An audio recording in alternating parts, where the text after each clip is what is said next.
el día que reciban el diploma, cuando miren para atrás, les va a parecer que el tiempo pasó rápidamente, que fue solo un instante. Entonces, la primera recomendación es que disfruten y vivan intensamente todo lo que van a pasar en la universidad pública. Es una experiencia extraordinaria que te cambia la vida para siempre. Ustedes van a conocer, y sobre todo en la Facultad de Psicología, que tiene un gran equipo de gestión, un gran equipo docente, personal no docente que te acompaña mucho. Van a conocer maestros y maestras que les ayudan a construir una manera propia de pensar, de sentir, de hacer, de ver el mundo, que es la que después te acompaña por el resto de tus días. Van a construir afectos que son los que después van a compartir la vida con ustedes hasta el último de los días. Van a vivir cosas realmente extraordinarias, pero les aseguro que pasan muy rápidamente. Entonces, la primera recomendación es que lo vivan muy intensamente. Que en eso de vivirlo intensamente, hay una de las frases de la reforma universitaria fue el proceso político que dio origen, luego con la gratuidad, al formato particular que tiene la Universidad Pública Argentina. Esto que nosotros tenemos acá no sucede en ninguna otra parte del mundo. La posibilidad de que un joven, según su deseo, su vocación, pueda estudiar en la universidad, que pueda hacerlo accediendo a formación de excelencia, umbrales que están de igual a igual a cualquier institución de educación superior del mundo, sin restricción al ingreso y sin arancel. Eso no pasa en ninguna otra parte del planeta. Y eso es importante decirlo porque a veces lo tenemos tan naturalizado que dejamos de destacar lo tremendamente extraordinario que es. En la reforma, uno de los estudiantes que fue protagonista de ese proceso decía que hay que vivir la universidad, no pasar por ella. Entonces, además de vivirla intensamente porque van a suceder todas esas cosas, porque van a conocer a toda esa gente que nos ayuda a forjar esa manera de ver el mundo, que nos cambia la cabeza para siempre, también aprovechen mucho lo que sucede en las aulas, en el cursado de las materias, pero también lo que sucede en los márgenes, en el pasillo, en los bares, en el debate con los compañeros y las compañeras, en el encuentro con profesores fuera del aula. Todo eso también enriquece nuestra formación. Participen de todas las actividades extracurriculares que puedan participar, porque eso también suma a la formación. Yo soy politólogo, me recibí en la facultad que está acá al lado de Ciencia Política. Y siempre digo que aprendí tanto del plan de estudio, de las materias, de lo que pasaba en las aulas, como de lo que pasaba en los márgenes. Eso hizo mucho a mi formación. Y seguramente lo va a hacer también con la de ustedes. Así que aprovechen mucho eso. Aprovechen mucho también todo lo que tiene nuestra universidad. Seguramente después les contarán en materia de bienestar universitario. Nuestra universidad es la universidad del país que más presupuesto destina a políticas de bienestar universitario. El 25% del presupuesto que tiene la Universidad Nacional de Rosario está puesto para diseñar programas que puedan acompañar a nuestra comunidad. Que el que tiene alguna dificultad, algún problema, pueda encontrar una herramienta en la institución que lo acompañe. Bien decían recién los chicos del centro de estudiantes, nadie es para la UNR un número de legajo. Es un riesgo a veces que se corre en instituciones tan masivas como esta. Pero nosotros queremos que esta sea una comunidad que te acompañe, te abrace, te contenga, esté presente, sobre todo cuando las cosas están mal. Cuando están buenas, en general siempre hay mucha gente. Sobre todo cuando están mal, que estemos presentes. Tenemos un sistema de comedores universitarios extendido por todas las facultades de nuestra universidad, con un menú hiperaccesible que no se repite en ninguna otra universidad del país. Tenemos un sistema de becas, como bien se señalaba recién, que prácticamente contempla una beca para atender cada situación problemática como no hay en otras partes del país.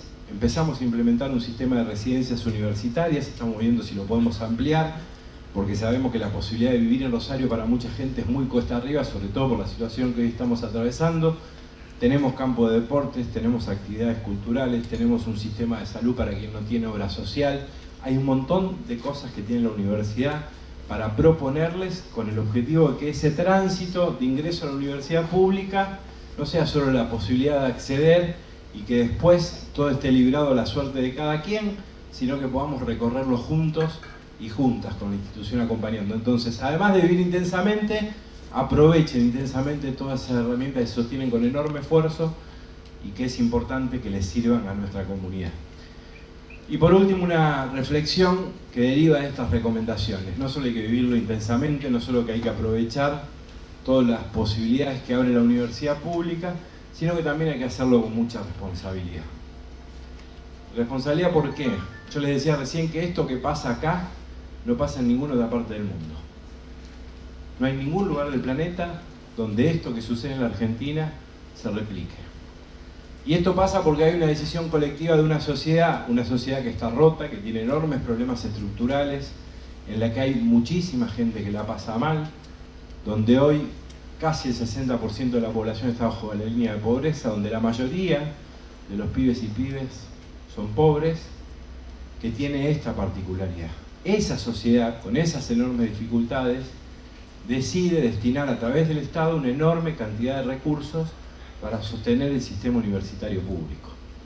Entonces, eso que nosotros siempre reivindicamos como un derecho, y está bien que lo reivindiquemos así, y sobre todo que lo defendamos, que es el acceso a la educación superior, implica también una responsabilidad que es hija del privilegio de poder llamarnos universitarios. Entonces, hay que vivirlo intensamente, hay que aprovechar todo lo bueno que tiene la universidad, hay que hacerlo con responsabilidad.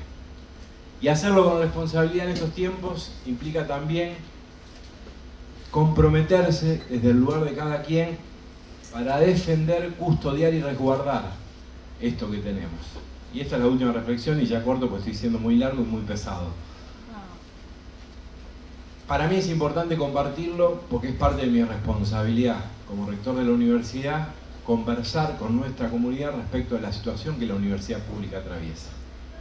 Más allá de las consideraciones políticas de cada quien, sí es importante que ustedes tengan los elementos para saber por qué nosotros decimos que estamos atravesando una situación que es difícil, que es grave y que es crítica en términos presupuestarios.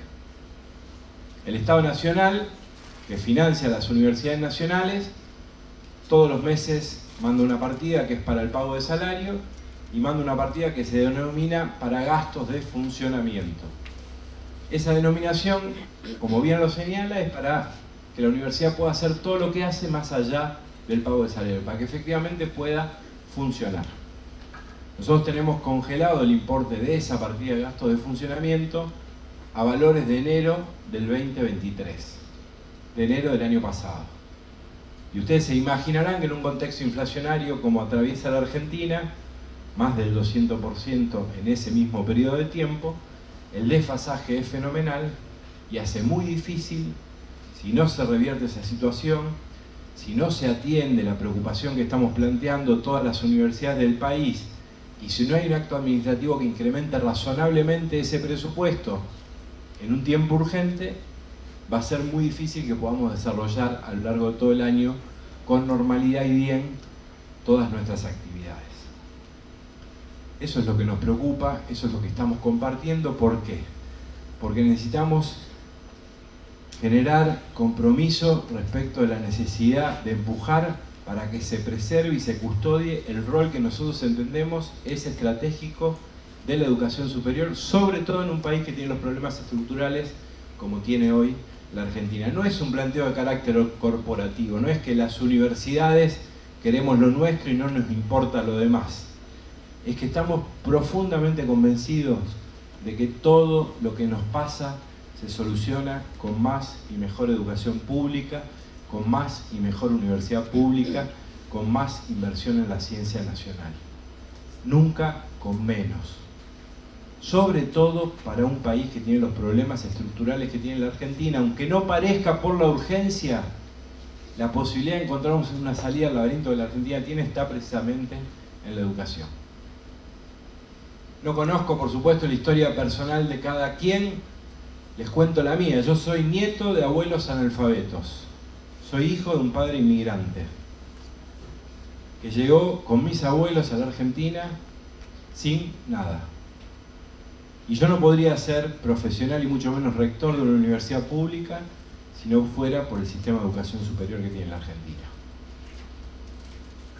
La Argentina es la educación pública. Cuando muchas veces se nos infla el pecho para poder contar la historia de un país que hizo grandes cosas a pesar de que no pudo resolver muchas otras bien. Si hay una de las cosas que siempre destacamos es la educación pública, su universidad, su desarrollo científico. Entonces es importante que en este tiempo delicado podamos defender, custodiar, plantear esta preocupación para que encontremos respuesta, para que no tengamos dificultades, para que podamos hacer nuestras cosas bien. Cuando digo un incremento razonable es porque en las universidades somos conscientes de que la Argentina está pasando mal y que sobre todo a los sectores que peor están, otra vez se les pide un gran esfuerzo para poder atravesar la crisis. Eso naturalmente interpela también a las instituciones públicas. Entonces no estamos diciendo queremos holgura para poder hacer lo que entendemos, proyectamos, la universidad debe asumir o tiene pendiente. Necesitamos lo mínimo indispensable para poder funcionar bien, para cumplir con nuestra misión, para que el tránsito de ustedes en la universidad pública sea de la mejor manera, para que el sueño de acceder a la universidad no sea solo la posibilidad de llegar, sino de transitarla y de efectivamente recibir un título universitario. Por lo demás, tienen en la Facultad de Psicología una comunidad extraordinaria. Acaba de llegar nuestra decana Soledad Cotone, que es una gran gestora y que al frente de un gran equipo de gestión, todo esto que yo les estoy señalando, pensamos de la universidad, intentamos hacer para acompañarlos y acompañarlas, lo van a ver traducido todos los días en acciones cotidianas. Disfruten eso, vívanlo intensamente, ojalá sea la mejor experiencia de sus vidas.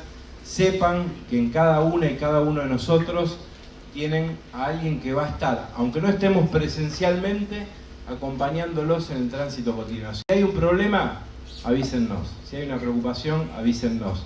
Si alguien tiene en algún momento alguna duda de si es esta efectivamente la carrera que quería hacer, avísennos.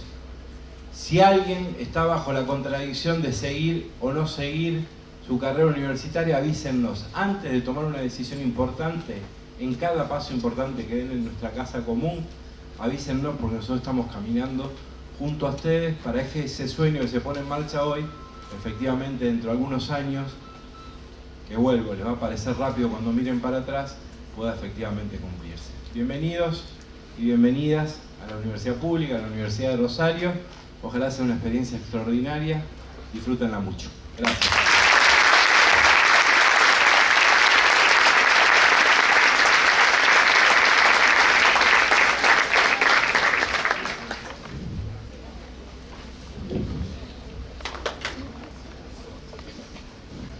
Bueno, nuevamente buenas tardes a todos y a todas. Gracias, Franco, por haber venido. Me presento, mi nombre es Paulina, yo soy la secretaria de Asuntos Estudiantiles de la Facultad de Psicología de la UNR. En primer lugar, antes de presentar también a con quienes estamos hoy compartiendo la mesa, hacer algunos anuncios parroquiales, podríamos decir.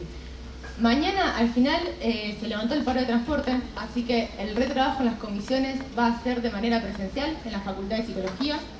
Si alguno no sabe en qué comisión está, nosotros subimos toda la información a Instagram, también les hemos enviado un mail. En caso de que alguno siga sin saber qué comisión le corresponde, al finalizar la charla se acercan, hablan conmigo o con cualquier compañero, puede ser compañeros de las agrupaciones políticas, del centro de estudiantes, algún compañero que tengan al lado le preguntan y eso se resuelve de inmediato.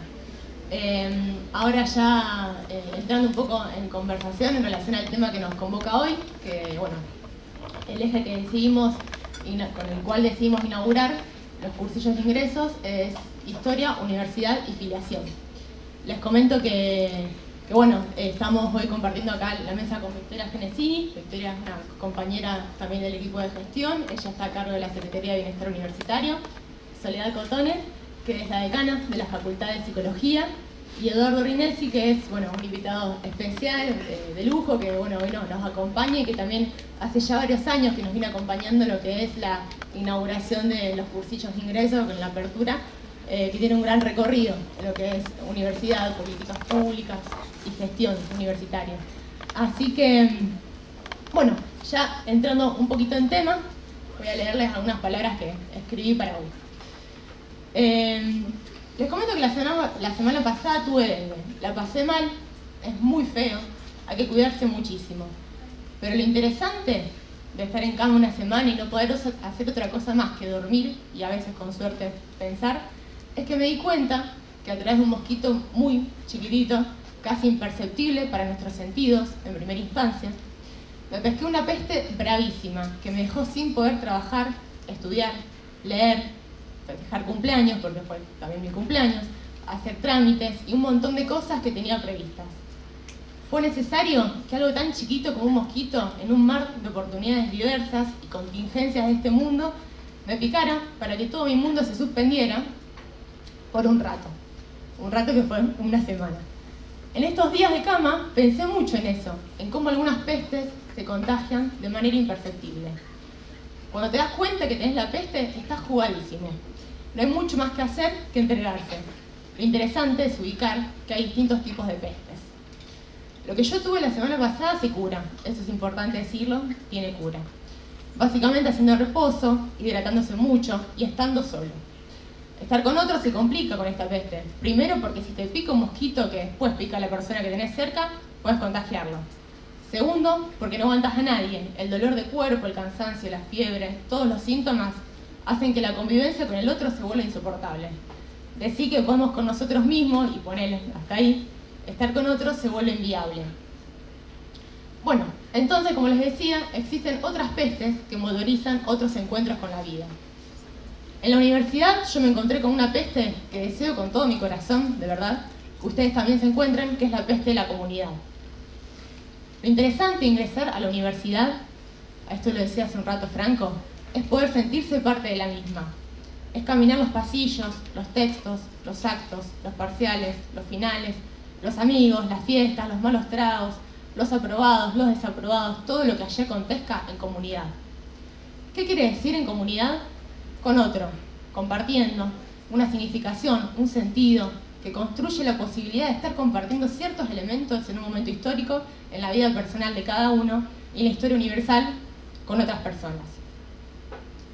Esta peste, la peste de la comunidad, es contagiosa porque cuando empezás a vivir una vida en común, cuando empezás a sentir que lo que le pasa al compañero de al lado no es indiferente con lo que te pasa a vos, podrá ser distinto, por supuesto, pero no por eso es indiferente, empezás a registrar que tu vida también cobra sentido a partir de la vida del otro.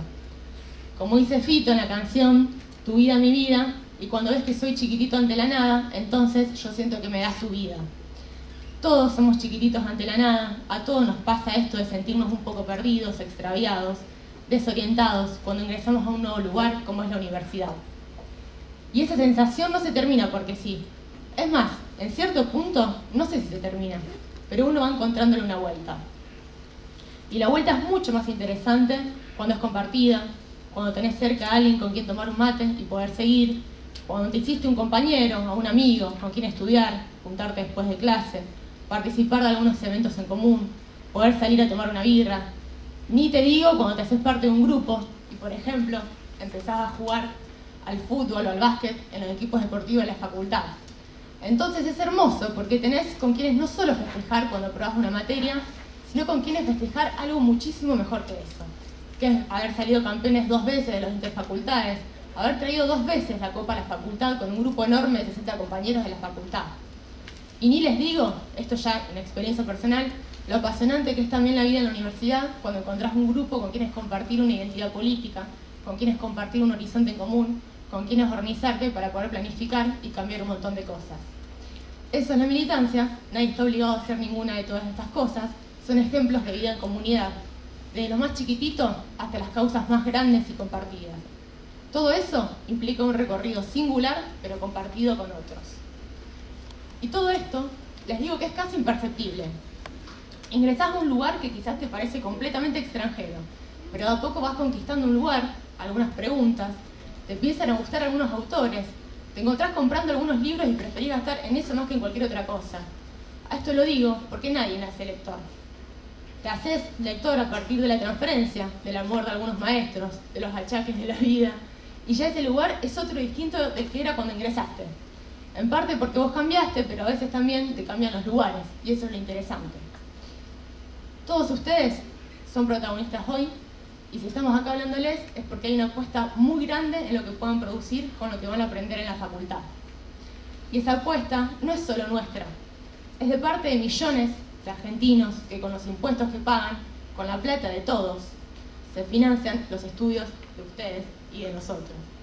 En una de las universidades con mayor prestigio como es la UNR, bueno, y ni hablar de psicología, modestia aparte, que es la primera carrera de psicología del país, somos científicamente comprobados la mejor facultad del mundo, y por eso de acá tienen que salir los mejores. Entonces, compañeros y compañeras, les damos la bienvenida y los invitamos a que lean, a que escuchen, a que hablen entre ustedes, participen, pregunten, a que no se olviden nunca, a partir de hoy, que tienen derecho a aprender. Y ningún aprendizaje puede realizarse sin pasar a veces por la amargura de equivocarse, de preguntar cosas que parecen pavadas, cuando en realidad sabemos muy bien que las preguntas pavadas no existen. Y bueno, desamores, conflictos con la realidad, el trabajo y lo que acontezca en la vida que van construyendo todos los días.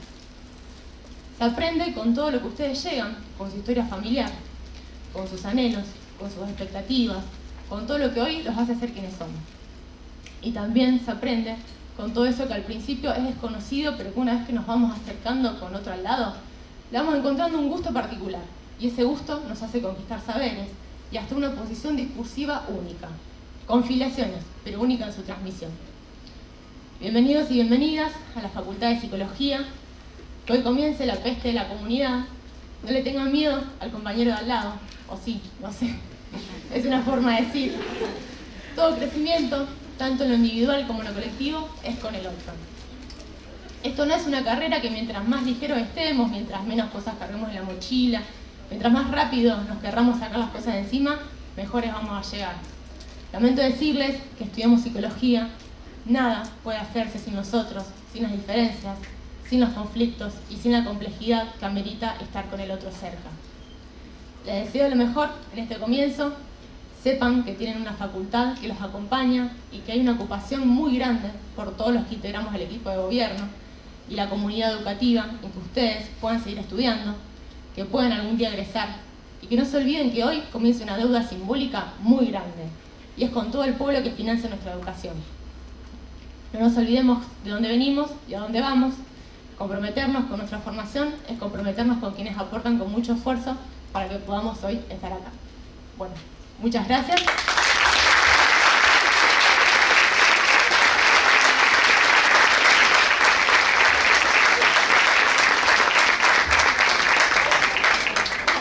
Y ahora ya les cedo la palabra a Víctor. Bueno, bienvenidas y bienvenidos a la Universidad Pública. Creo que Paulina no pudo haber descrito mejor cómo era el tránsito y empezar a habitar nuestra hermosa casa de estudios. Mi nombre es Victoria Genesini, actualmente soy secretaria de Bienestar Universitario, soy egresada de esta casa de estudios y por eso también puedo dar fe que creo que Paulina no lo podría haber descrito mejor lo que era el tránsito por la FPSICO. Hoy para ustedes empieza un día, o creo que este va a ser el día que los marque de acá en adelante muchísimo tiempo. Es importante que nos podamos mirar entre todos, que reconozcamos a quienes tenemos al lado, porque se vienen muchos años difíciles, pero acompañados, y que va a ser necesario el trabajo en conjunto, en comunidad, como bien decía Pauli, para poder seguir, digamos, defendiendo la educación pública y pudiendo sostener el sacrificio de la gratuidad de la enseñanza que hoy hace la sociedad. Comentarles un poco, el rector lo mencionaba, un poco comentó ya todo lo que era, pero bueno, el área de bienestar surge, bien lo decíamos, en comunidad, en un trabajo con docentes, con el equipo de gestión, con el personal universitario y sobre todo con ideas de estudiantes. Es un espacio que está destinado a pensar herramientas y estrategias que creen políticas de bienestar, como el programa de becas, el acceso a los comedores universitarios, al área de deportes que comentaba Pauli también. Tenemos diferentes equipos en la facultad que todos los años hacen interfacultades. Es un gran momento o es un gran lugar para habitar la facultad, ese encuentro. Sé que a quien le gusten los deportes, en esa área, bueno, van a poder encontrar toda la información. También tenemos lo que es el programa de tutorías pares. son estudiantes avanzados que piensan constantemente diferentes talleres y estrategias pedagógicas para poder orientarlos y acompañarlos en todo este camino que es su primer año. Como les decía, estas políticas surgen pensadas en comunidad como una estrategia para poder acompañar su ingreso, su trayectoria por la vida académica y por el pasaje que tengan por la facultad, y posteriormente cuando llegue políticas para el egreso. Sin mucho más para agregar, como les decía, me parece que Pauli, mi compañera, describió muy bien todo lo que era el tránsito por la facultad.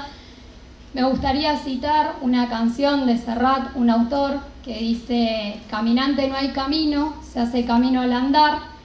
Ustedes van a hacer su camino al andar, pero tengan siempre algo que decía el compañero del centro de estudiantes, desmitificar que acá nadie es un número más, en la universidad pública nadie es un número más, y siempre que ustedes anden y vayan haciendo su camino, van a poder voltear o mirar para el costado y siempre se van a encontrar con compañeros y compañeras que van a estar para ayudarlos, para acompañarlos, para orientarlos, y con un equipo de gestión que constantemente vive y se desvive por la facultad, por la universidad pública, para acompañarlos y para estar con ustedes. Así que cualquier tipo de información, lo que necesiten, siempre vamos a estar al lado de ustedes para ayudarlos a construir su andar y su camino. Bienvenidos y bienvenidas a la Universidad Pública de Excelencia Irrestricta y de Calidad. Muchísimas gracias.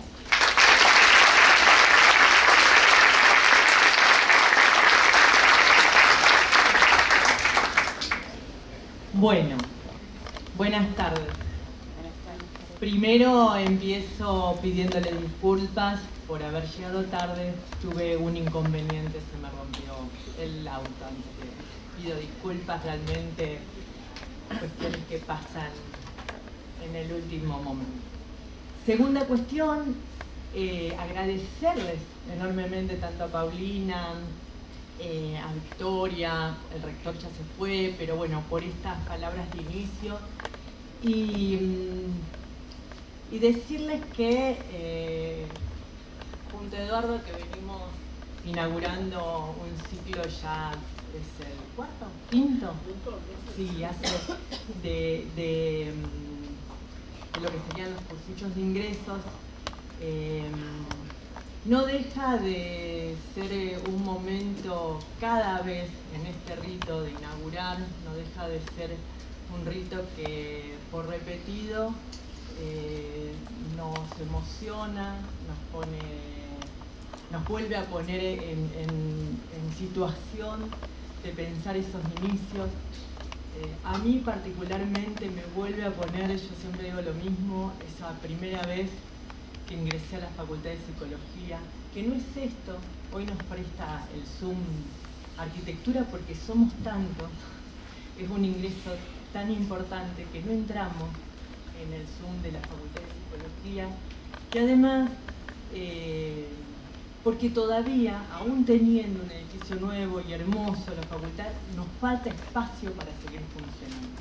Eso es una de las cosas que nos ha quedado en agenda y que, bueno, dentro de los recortes que ha proyectado este nuevo gobierno, se cayó, que es la parte de un nuevo edificio que ya estaba firmado para ser construido en Facultad de Psicología y que fue dentro de lo que se dejó caer de la obra pública. Cosa que no nos va a... que vamos a seguir poniendo en la agenda y vamos a seguir peleando porque creemos que las aulas son necesarias, que la comunidad se construye con presencialidad y que es necesario habitar los lugares. ¿Sí?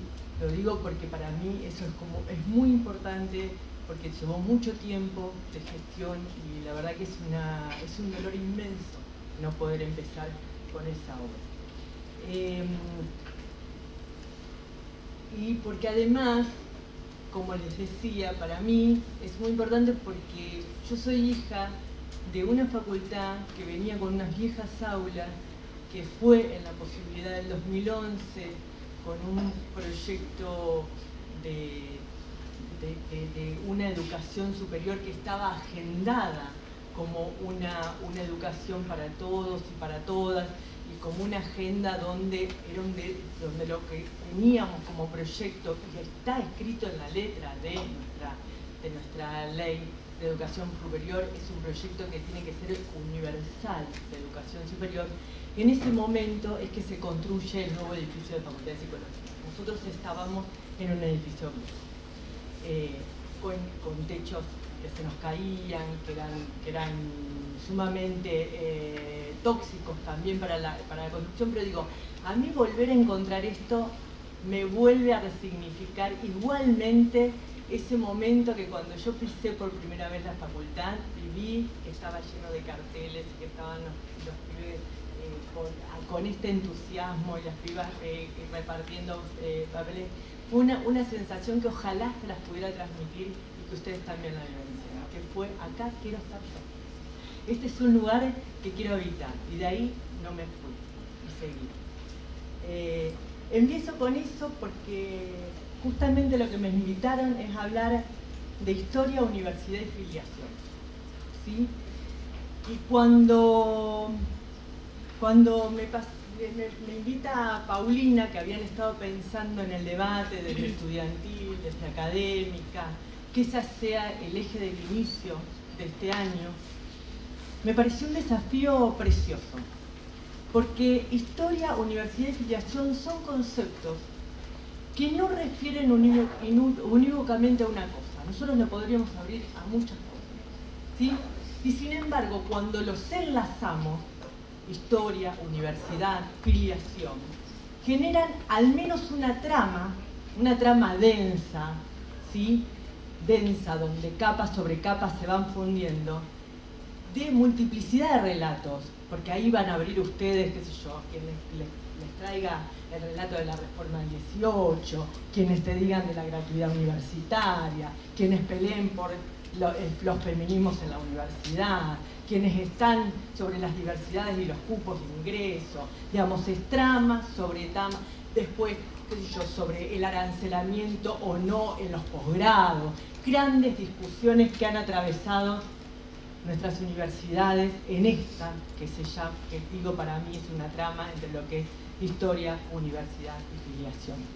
Esos relatos, cada uno de esos relatos va a disputar un sentido sobre cuáles son los lugares más significativos de lo que va a ser la historia, la universidad, y nosotros, en relación a ese relato que elijamos, nos vamos a afiliar, ¿sí?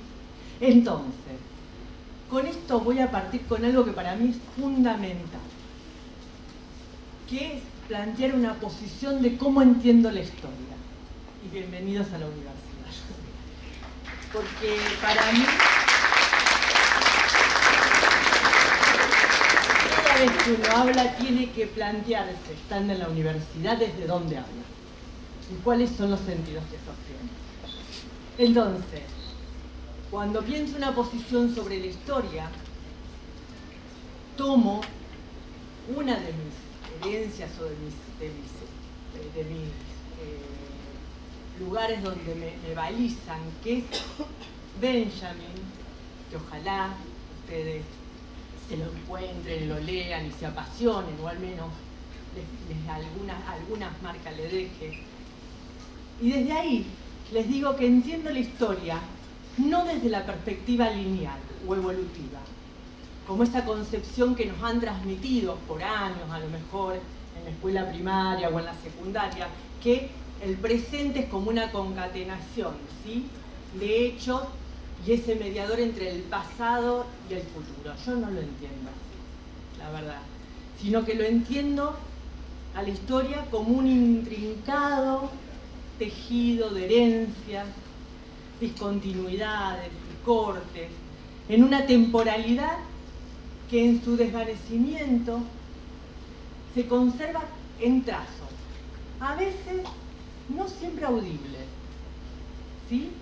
Encontramos trazos, cosas, cuando transitamos por la facultad a veces encontramos marcas, encontramos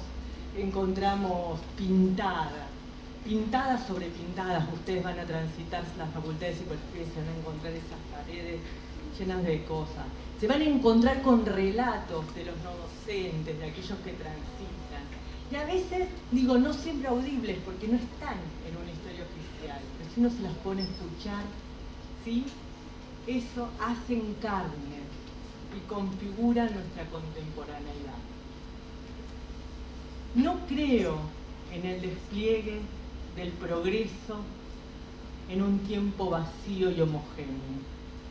Por eso opto por escuchar en la historia palabras y silencio que hacen cuerpo en las singularidades, en cada uno de ustedes, en cada uno de las docentes y los docentes con los que se encuentran, en cada uno de esos pibes y pibas del barrio que van a entrar a nuestras aulas, ¿sí?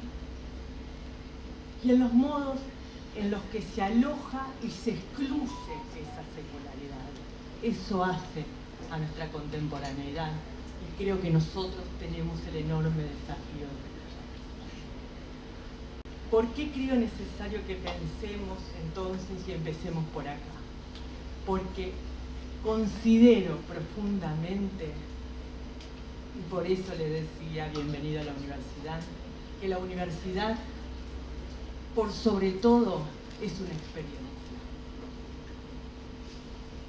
En este sentido, la universidad pública no la entiendo solo como el espacio en el que tiene lugar una formación de índole científica profesional, sino por sobre todo una instancia que produce subjetividad y experiencias culturales múltiples.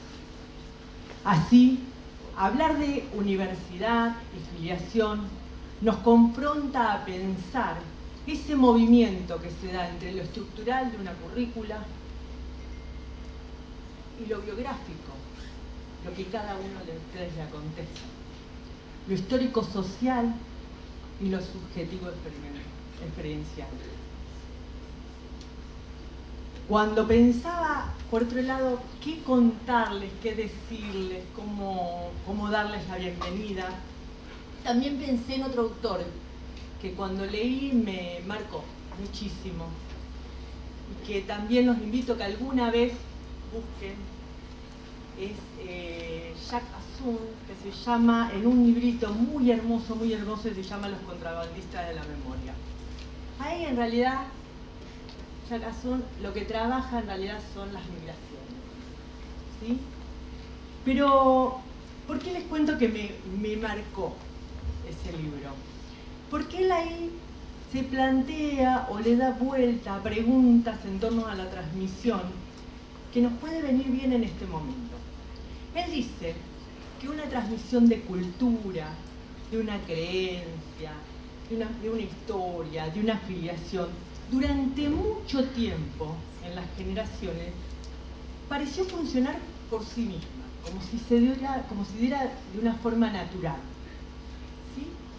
Los padres, los abuelos, las familias extendidas, al ritmo de la vida semirural o provincial, el sedentarismo, permitían en última instancia que no hubiera necesidad de plantearse la cuestión con la agudeza que exige preguntarse de qué se trata una transmisión, ¿no?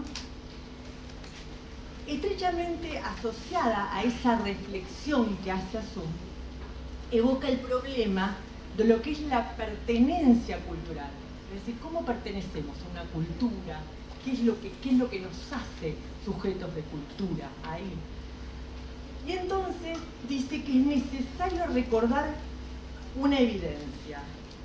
Todos y todas estamos inscritos, uno por uno, en una genealogía de sujetos que no ignoramos y que somos mortales. ¿Sí? Es esto mismo lo que nos diferencia y nos hace ser humanos de lo que sería un ser animal. Un saber sobre la muerte y la genealogía que dicta la necesidad de que hay un mínimo de continuidad asegurada. Por eso necesitamos continuar en cultura. Necesitamos asegurarnos que, sabiendo que somos mortales, va a haber otros y otras que continúen con esto que nosotros empezamos.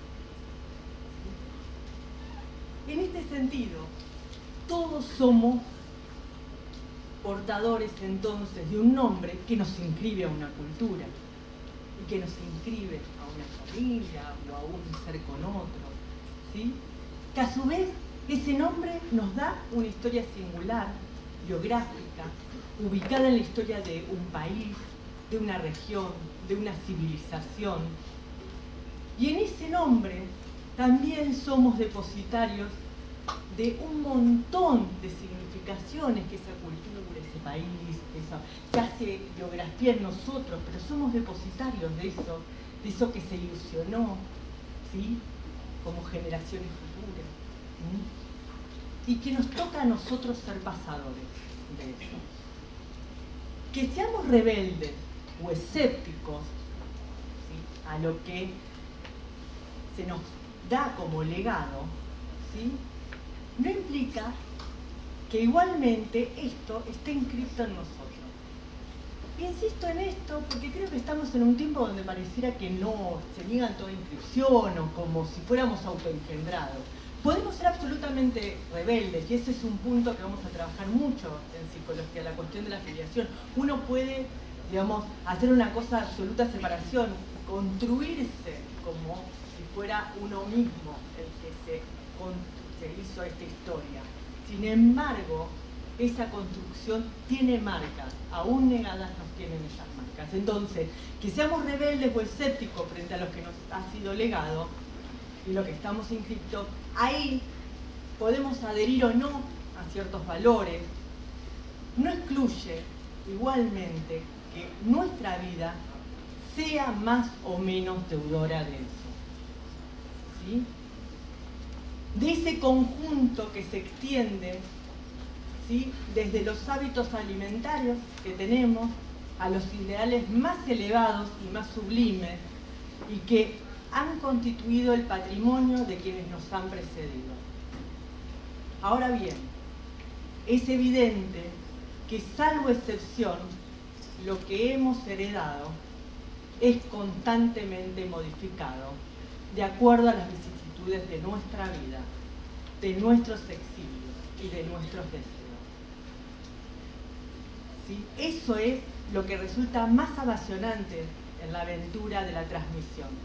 Y es precisamente eso, que somos diferentes de quienes nos precedieron y que nuestros descendientes es probable que sigan un camino sensiblemente diferente al nuestro.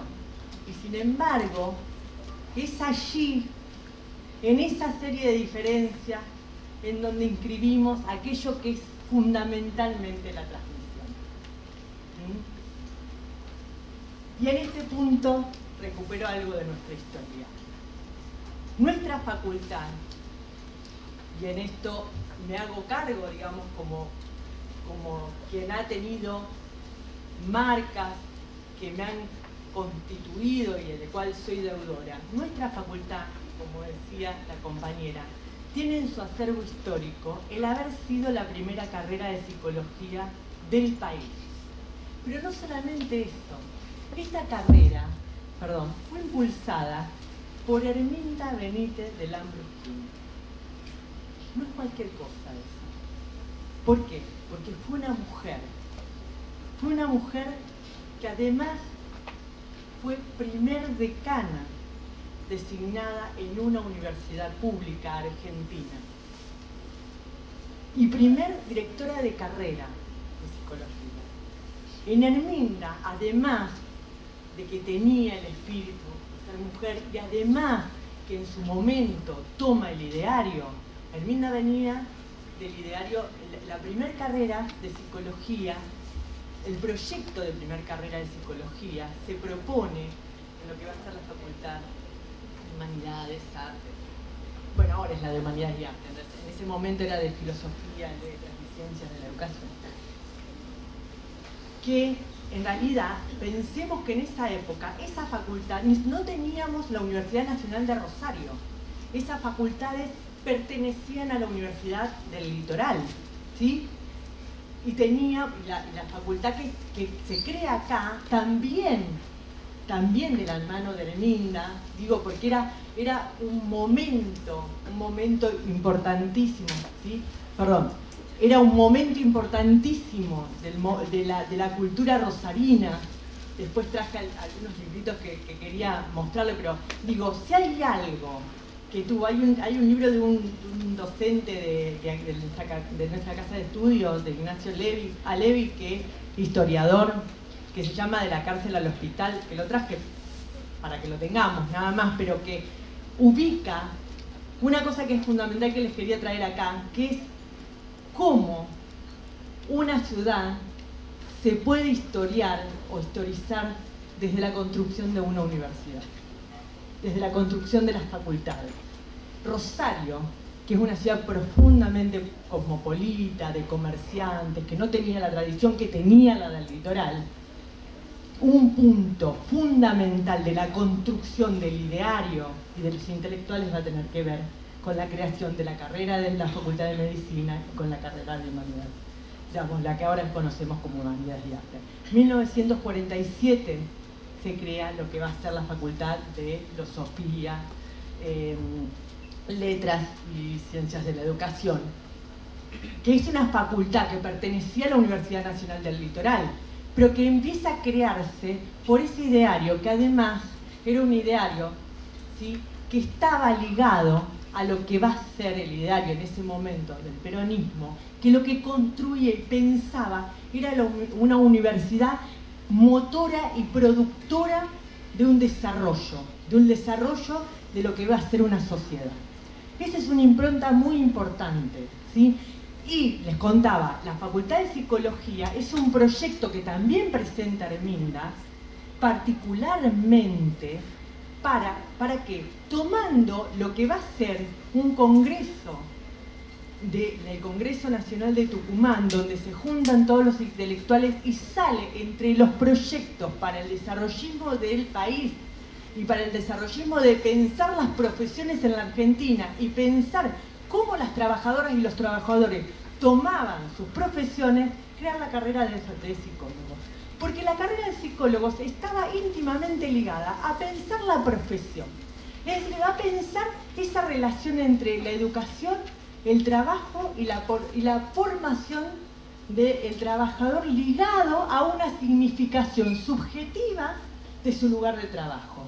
Y por eso las áreas de la psicología no era solamente, era la cuestión de la clínica, pero fundamentalmente las dos grandes áreas eran la del trabajo y de la educación, que fueron las dos grandes líneas que tomó la psicología, en principio en su desarrollo de 1954, que es el proyecto fundamental que presenta Erminda, ligado a ese ideario. Es decir, pero además, que eso es muy interesante, es un ideario, el de Erminda, que no es solamente para el país, para Argentina. En ese ideario ellos estaban pensando en una Latinoamérica, en poder generar una cultura latinoamericana donde el trabajador y la trabajadora estuvieran ligados a un desarrollo regional que pudiera disputar la posibilidad de generar, ¿sí?, un trabajo, una industria ligada a lo regional, pero además subjetivada con su tiempo. Miren qué increíble cuál es el ideario de ese momento, ¿sí? Lo digo, estuvo un ideario del peronismo. Erminda era peronista, se crea en el peronismo, en el 55 está lo que se llamó o se entendió como la Revolución Libertadora, muchos la llamamos fusiladora porque hubo porque sabemos que su llegada tuvo que ver con los fusilamientos a civiles, y a su vez en ese momento se cesantea a todos los profesionales que estaban y a todos los docentes que estaban en ese momento en facultad, creando estas carreras, y se vuelve a crear, se vuelve a generar con intervención de Buenos Aires la carrera, que fíjense, por eso digo hay que pensar la cultura, llamativamente aún vuelta a crear desde el intervencionismo, con docentes que venían de Buenos Aires, con la impronta que va a tener la APA, que es la Asociación Psicoanalítica Argentina. Sin embargo, los planes de estudio no van a ser tan diferentes. Quiero decir, era un ideario de época, sí, que estaba en la matriz cultural, que creo que luego sí vino a romperse profundamente en la dictadura del 76, ¿sí? Pero que en ese momento venía siendo un desarrollo universitario donde se pensaba la universidad como generadora de la posibilidad de pensar el desarrollo regional de países y de toda la región. Lo traigo con esto porque voy a terminar, después si quieren hablamos para dejarlo un poco a Edu, pero me parecía como interesantísimo poder traer estas cuestiones. Esta es una parte, es la inaugural, porque, digamos, nosotros tenemos el punto es que además, por ejemplo, les traje el proyecto de creación de carrera de Facultad de Psicología, porque esto cuando les cuento es una escuela, digamos, es teníamos la carrera de Psicología que era una escuela dentro de la facultad, ¿sí? Primero de Filosofía, luego de lo que se llamó de Humanidades y Arte. Pero la carrera como tal, el proyecto es del 83. Con la vuelta de la democracia aparece el proyecto de la posibilidad de crear la carrera de Psicología como específica. Y les cuento que algo que es también muy interesante porque nos acuña de modo hermoso. La creación de carrera de Facultad de Psicología fue la primera carrera que se aprueba en la Universidad Nacional de Rosario por asamblea universitaria, con el voto de todos los claustros y con la posibilidad de que eran mandatados por todos. No salió, digamos, de la creación de los rectores como hacían, sino por asamblea universitaria se vota la creación de carrera de Facultad de Psicología. Que para nosotros eso también es algo muy querido, muy digamos, tomado, porque la verdad es que ahí, en ese acto, también se pone en práctica de que era un proyecto no solamente acuñado por docentes, sino que además es un proyecto que se presenta, y esto es hermoso, está presentado por docentes y por no docentes. En la cosa, cuando se presenta el proyecto, dice docentes y no docentes de la Escuela de Psicología presentan el proyecto de creación de facultad. Digo, hace a nuestra historia entramada en una lucha colectiva que tiene que ver no solamente con la línea de lo intelectual, sino que también de esto que digo, hace a las marcas, a lo no audible, a los trabajadores y trabajadoras que hacían a lo particular de la psicología. Y bueno, como decía, para terminar, es para mí inaugurar una carrera siguiendo esta línea es construir futuro, porque no solo es formar estudiantes que al graduarse podrán insertarse en la comunidad, investigar, ocupar lugares de gestión, extensión docentes en otras instituciones de la provincia, el país, el exterior. También es producir transformaciones en las tramas comunitarias. En este sentido, yo quiero recuperar algo que tuvo las últimas décadas. Se generaron muchas facultades nuevas que hoy están puestas en cuestión y que quiero valorizar, porque crear universidad es profundamente una voluntad política, ¿sí?, de que haya una transformación profunda de las realidades locales. Yo solo quiero decir, es necesario que las casas de estudio nos queden cerca, es necesario tener esa transformación que produce una comunidad que está entramada con la producción de conocimiento, ¿sí? En este sentido, el sistema universitario argentino se constituyó con grandes casas de estudios que representaban provincias, ¿sí? En muchos casos fueron y son focos regionales de conocimiento que rodearon su prestigio en todo el país. ¿Cuáles fueron las más tradicionales? ¿Sí? Aquellos que conocemos: Córdoba, Buenos Aires, Santa Fe, pero también apareció Entre Ríos, también apareció Chaco, también estuvo Tucumán, tenemos el sur, tenemos Comahue, tenemos ahora que se está peleando para que se reconozca la Universidad de Pilar, tenemos las nuevas, las universidades de conurbano, tenemos, quiero decir, generar universidad además es federalizar el conocimiento, es poder abrir a que nuestro conocimiento y nuestras regiones estén entramadas con las realidades locales y la producción de conocimiento también se ha entramado con nuestras realidades locales, ¿sí? Esta política pública que permite federalizar el acceso a la educación y al conocimiento, al generar esos puntos de anclaje, las tenemos que defender, las tenemos que pelear. Las cercanías de las carreras son necesarias, ¿sí?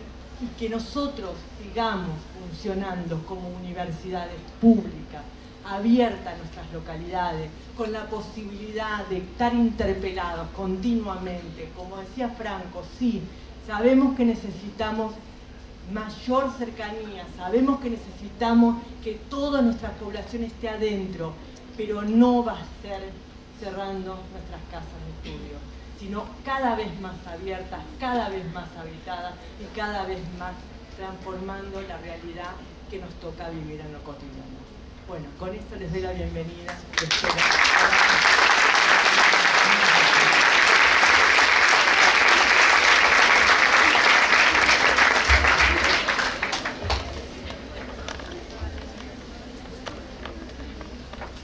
Bueno, buenas tardes. Muchas gracias una vez más a la querida decana Soledad Cotone, al equipo con el que trabaja hace años en la conducción de esta facultad, por esta amabilísima para mí y muy grata, todos los años, desde hace ya unos cuantos, invitación a acompañarlos en la inauguración del ciclo lectivo de la Facultad de Psicología, de esta querida universidad, que es, quiero decirles, la mía, puesto que yo estudié en esta universidad. En la misma facultad que el rector Bartolacci, que es un poco más joven que yo, pero en la misma facultad. Cuando esa facultad no era la de acá al lado, sino que ocupaba los altos de la vieja Facultad de Derecho de la calle Córdoba. Así funcionaba ciencia política un montón de años atrás. Es muy interesante el ejercicio que hizo la decana de contar también la historia de la universidad, que es un poco la historia de una ciudad, de su cultura, de su vida pública, de su política, a través de la historia de sus edificios, ¿no?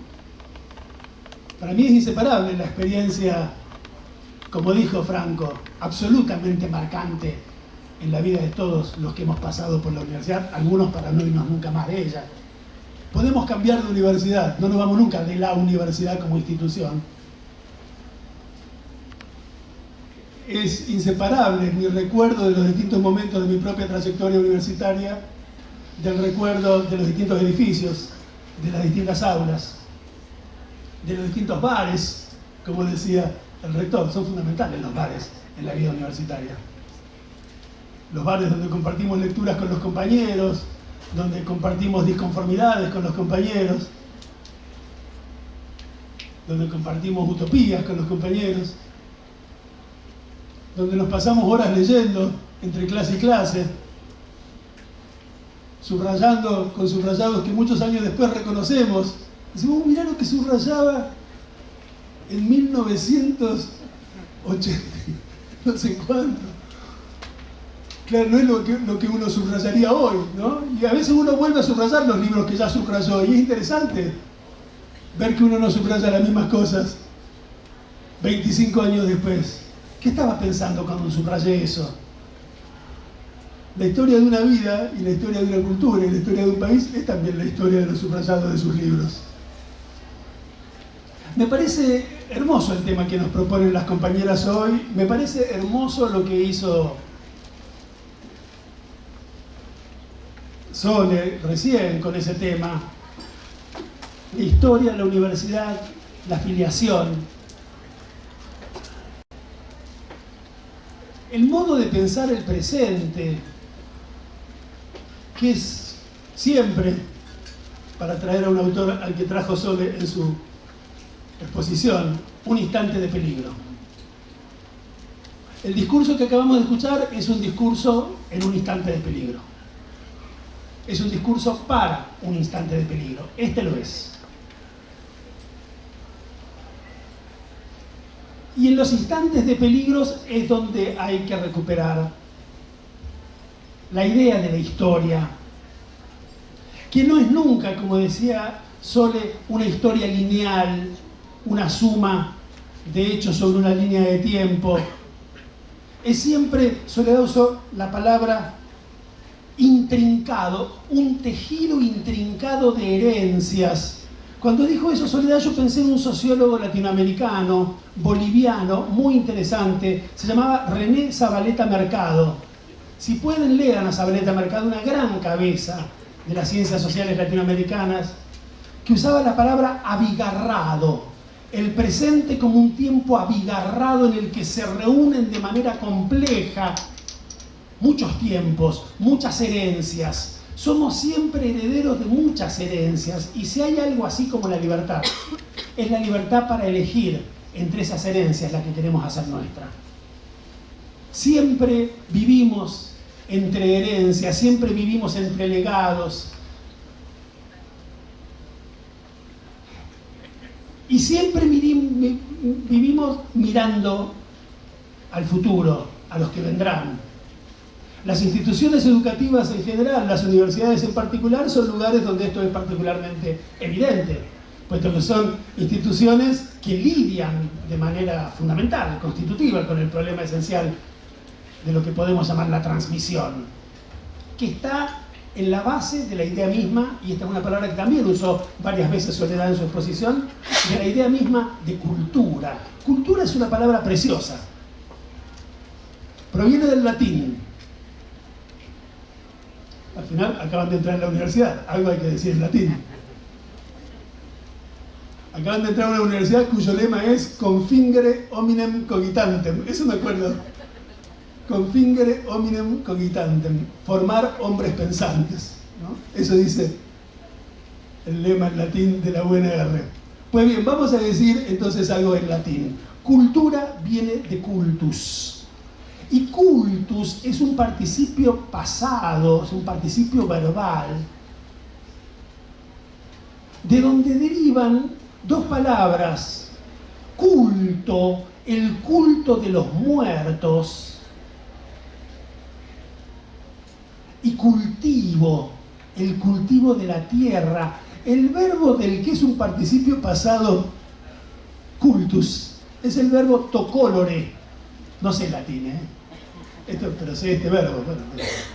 Bueno, este es un buen momento para aprovechar el verbo que sé decir en latín. Tocolore. ¿Qué es tocolore? Abrir la tierra. Abrir la tierra. ¿Y para qué abrimos los hombres y las mujeres y los pueblos la tierra? Para dos cosas.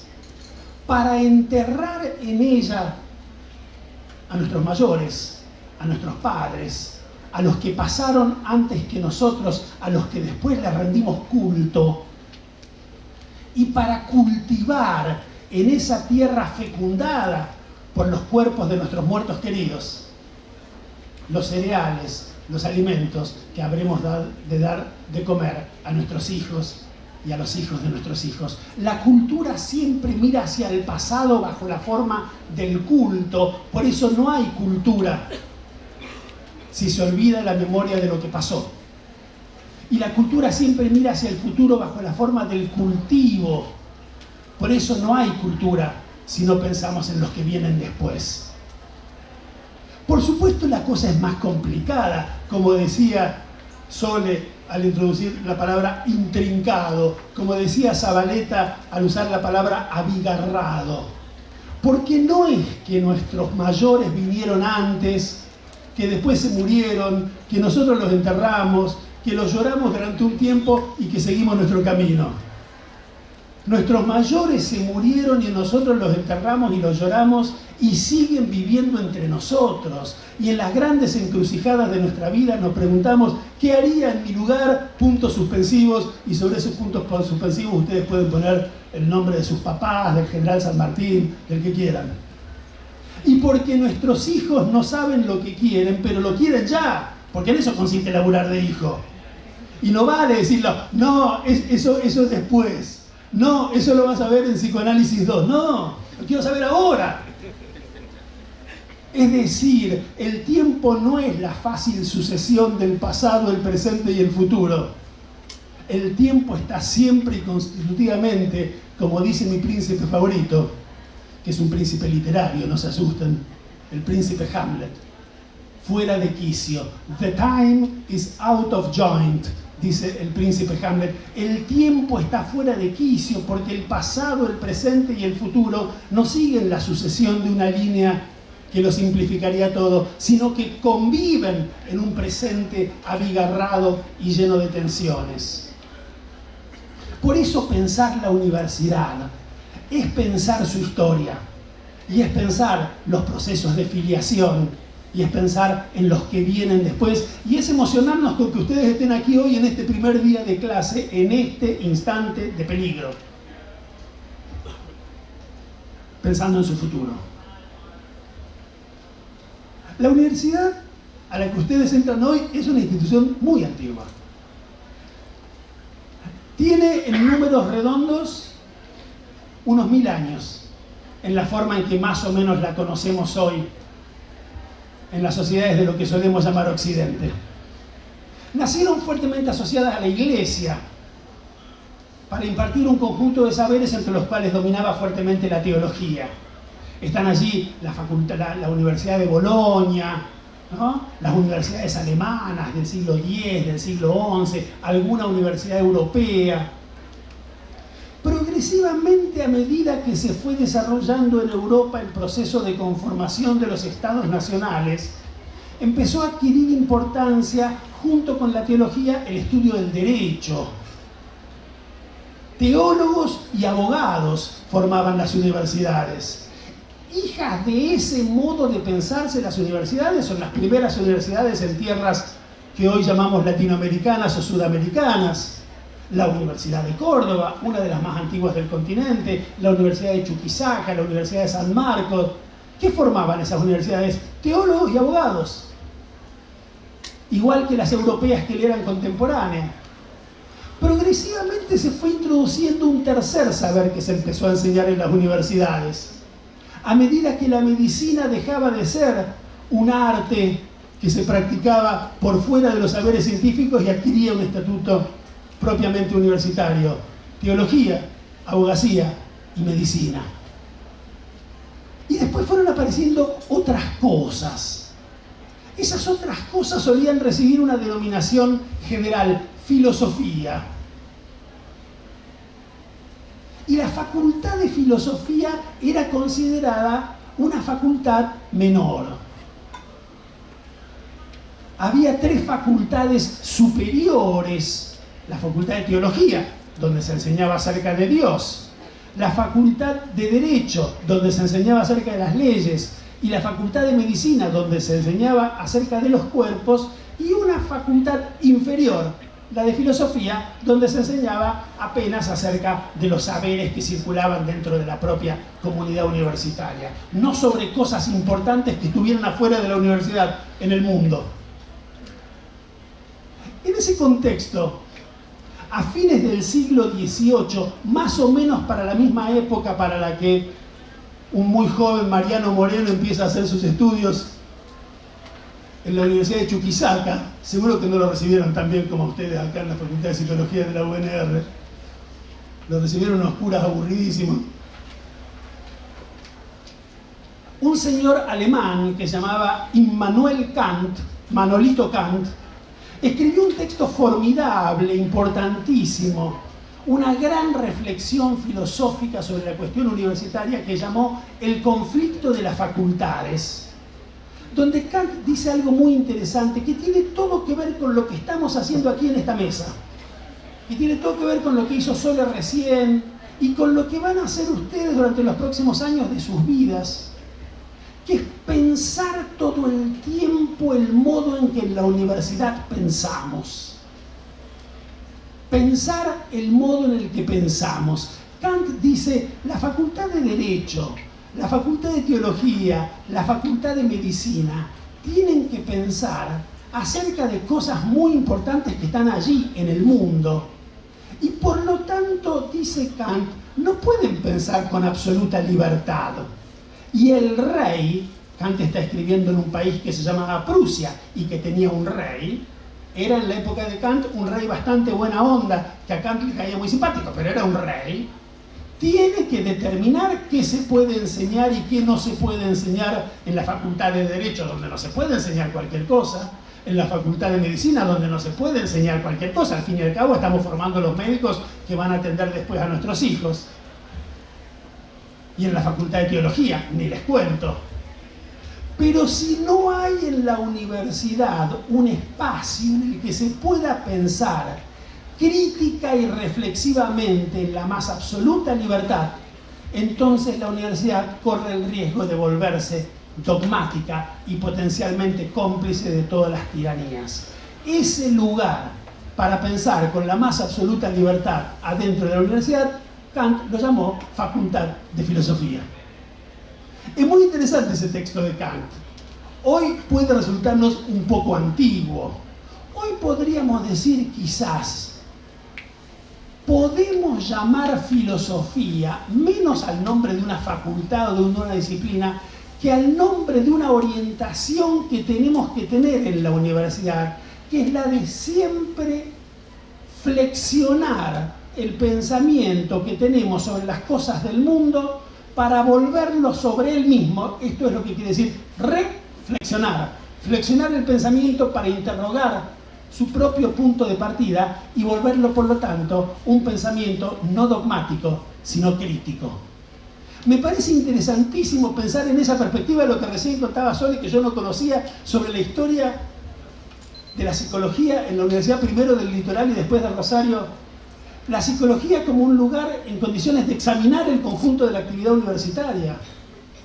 Eso me hace acordar a un texto que es relativamente contemporáneo de estos proyectos que está trayendo aquí Sole y la historia que nos contó, que es el de un filósofo alemán, mucho tiempo posterior a Kant, que vive todavía, tiene un montón de años, pero cada tanto sigue escribiendo cosas muy interesantes, que se llama Jürgen Habermas, que en 1968 escribió uno de sus libros que yo considero más hermosos, que se llama Conocimiento e Interés. Un libro formidable donde se escuchan los ecos del movimiento estudiantil francés y también alemán y también italiano de ese año 68. Movimiento en el que por su parte no dejan de escucharse los ecos del movimiento cordobés de 1918, cuyas consignas se escucharon en París y en Roma y en Berlín 50 años después. Donde Habermas dice, existen ciencias que tienen un interés técnico por aprender el mundo. Son las ciencias que solemos llamar naturales. Existen ciencias que tienen un saber práctico por la comunicación intersubjetiva. Son las ciencias que solemos llamar sociales. Y existen ciencias que tienen un interés crítico del mundo. Y el modelo de esa ciencia, dice Habermas, lector de Freud, lector de Piaget, en 1968, es el psicoanálisis. Muy interesante eso de Habermas para pensar el lugar de las distintas disciplinas en la arquitectónica de la universidad contemporánea.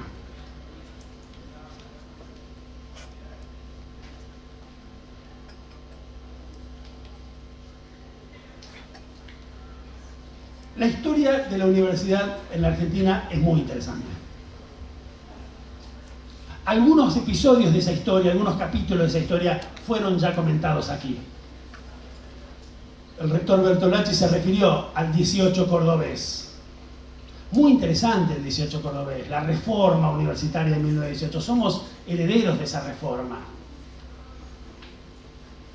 que introduce una idea fundamental, un modo fundamental de pensar la cuestión de la libertad en la universidad.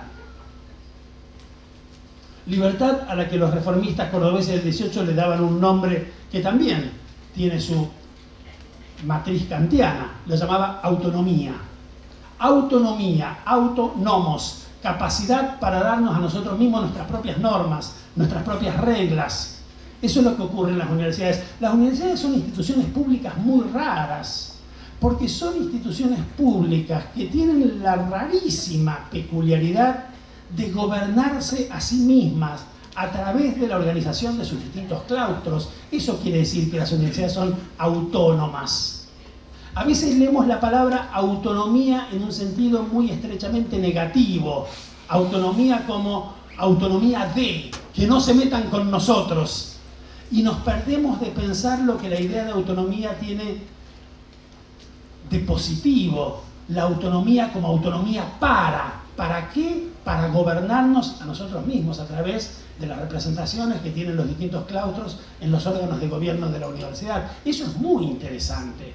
Parte de la singularísima experiencia universitaria a la que se refería Franco, a la que se refería Sole, que empiezan ustedes hoy, es la de formar parte de una institución pública y al mismo tiempo autogobernada, en la que las conversaciones, las discusiones, los proyectos de todos ustedes, los que forjen en las conversaciones que tendrán unos con otros, tendrán una incidencia, en efecto, en el modo en que la institución sea gobernada.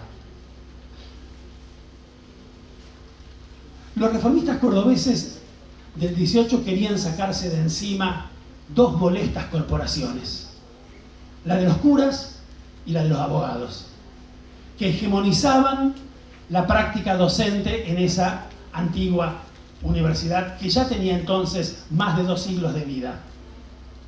Y para sacarse de encima esas corporaciones hicieron un barullo bárbaro. Se tomaron un colectivo, se fueron a Buenos Aires, le tocaron la puerta al presidente Hipólito Yrigoyen y le dijeron al presidente Hipólito Yrigoyen: doctor Yrigoyen, ¿no nos hace usted una gauchada?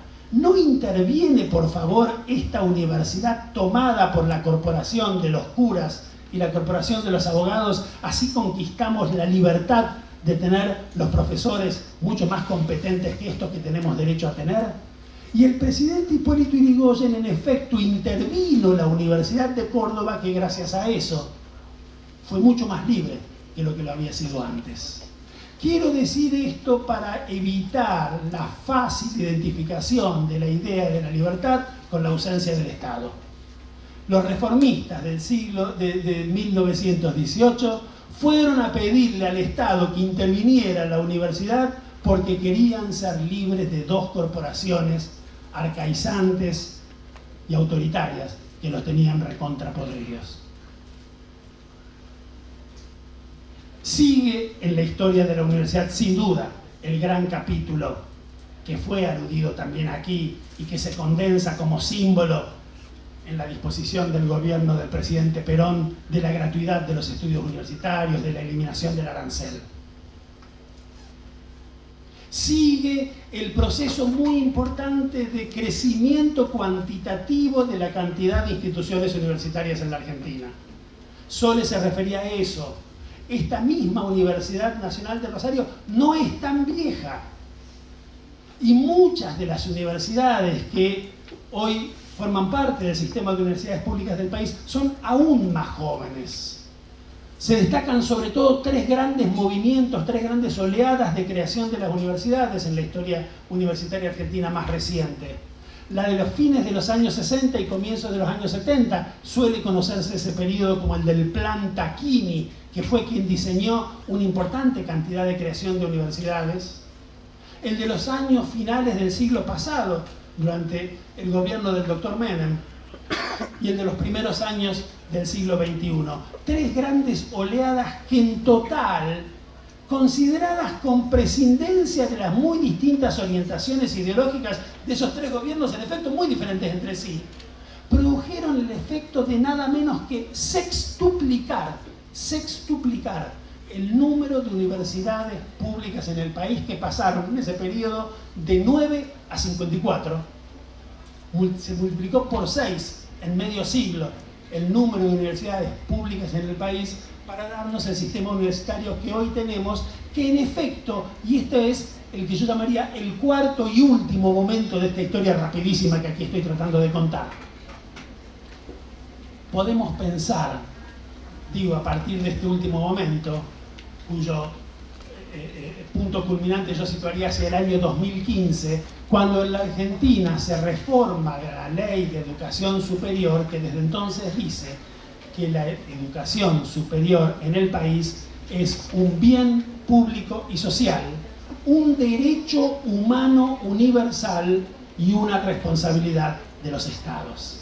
Esa transformación fundamental de la legislación universitaria argentina, que se hace eco de la importantísima declaración de la Conferencia Regional de Educación Superior del Instituto para la Educación Superior de América Latina y el Caribe, que se había reunido en el año 2008 en Cartagena de Indias, es fundamental.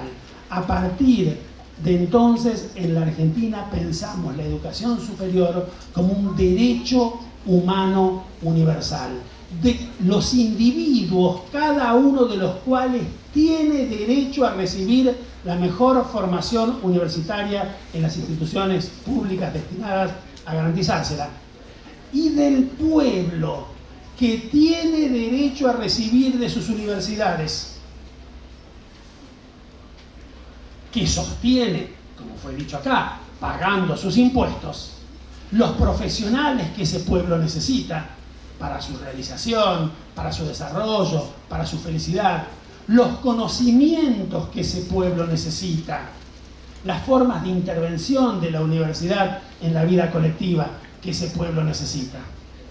En otros años nos hemos detenido más en este punto, en esta historia, invitados en ocasiones anteriores para conversar en esta ceremonia inaugural. No quisiera hoy extenderme sobre la cuestión del derecho a la universidad o de la comprensión de la universidad como un derecho que es necesario sostener, que es necesario defender. Porque la idea que hoy se nos propone en el título de esta charlita, que ya empieza a terminar, es la idea de la filiación, ¿no? Y me gustaría pensar, entonces, tomando lo que decía Sole, en la necesidad de recuperar la noción de esos lazos, de esos hilos. Filiación viene de hijo y alude al lazo entre padres e hijos. Por extensión, llamamos a filiación a otros tipos de lazos también. Estamos afiliados a una nacionalidad, estamos afiliados a una identidad, estamos afiliados a un club, estamos afiliados a una tradición teórica o política, estamos afiliados a una universidad. En las últimas décadas esa palabra empieza a conocer en el campo de las ciencias sociales en general, de la sociología en particular, una incómoda formulación por la negativa. En la sociología europea, sobre todo francesa, se empieza a usar a partir de las últimas décadas del siglo pasado la expresión desafiliación, para aludir al tipo de transformaciones que se operan y que tienen fortísimas consecuencias en la subjetividad de las personas a partir de los procesos de desarrollo de las sociedades capitalistas postindustriales, de la crisis de las instituciones del Estado benefactor. Soledad aludía hace un momento a la importancia de la dictadura argentina del 76 al 83 en el quiebre de ciertas tradiciones, de ciertas herencias. Déjenme señalar otra importancia fundamental que tuvo ese momento en la historia política argentina reciente.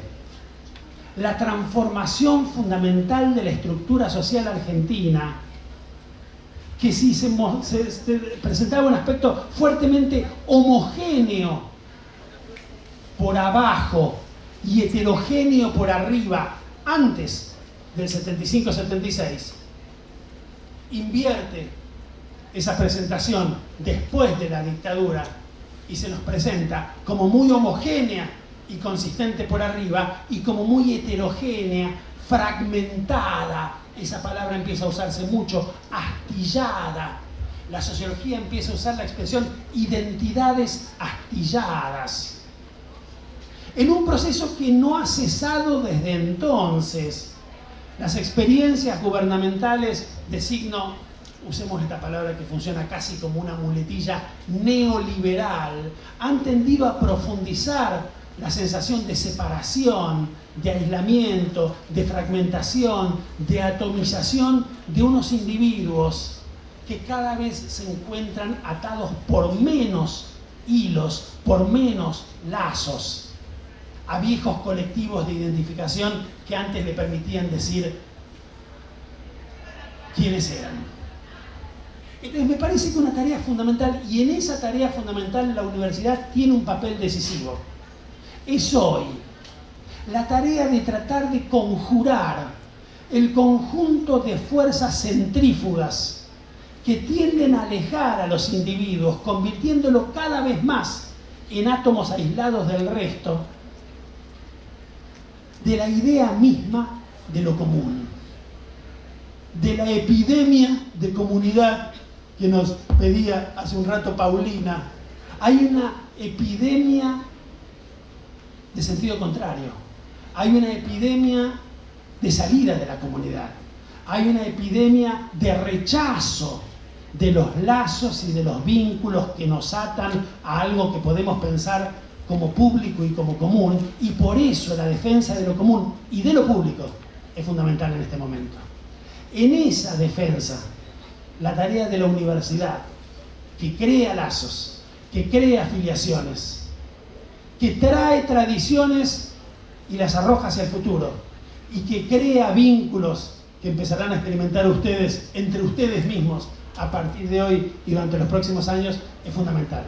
En la universidad estamos más afiliados y somos menos átomos sueltos que fuera de ella. Y la universidad tiene la tarea de construir esos lazos, de construir esas hilaciones, de construir esas herencias y de lanzarlas hacia el futuro, ¿no? Y no de afirmarnos en el lugar de los puros individuos bajo los cuales nos recogen después los discursos políticos más desaprensivos y más odiosos. Me parece que tenemos que recuperar, frente a esa forma de individualización de nuestras vidas, la idea de lo común, que entre otras cosas se construye en esta institución, en la universidad pública. Muchas gracias.